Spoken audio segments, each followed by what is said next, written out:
stood between God and the praise that was being offered to God. That's the merchandise. That's the picture. It's a picture almost of a broker, a middleman, between God above and praise below. And Satan was the broker of that. And he was to give it freely to God. He was in charge of worship. Passing through his hands was that praise and that love for who God was that was destined for him. Then something happened. And this is common to all created things that are given a will. He attached.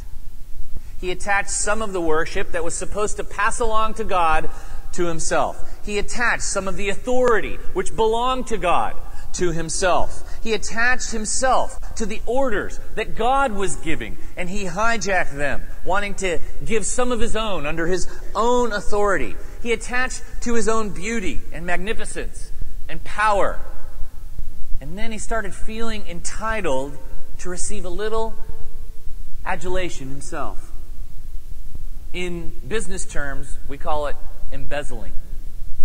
Satan was embezzling God's glory. Does that make sense?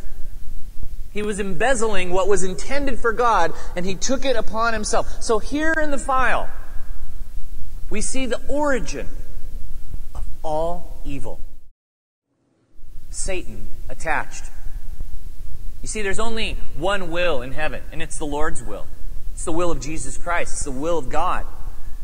But Satan tried to introduce a second will. I want you to hear that again. There's only one will. And Satan tried to introduce a second will. Gives us a little peek into how he works into our lives, doesn't it?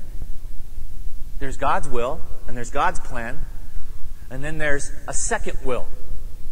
There's your will. And Satan wants to hijack that so he can get a second will operating in your life outside of God's. So he attached himself. Now, look at the similarities between John Orr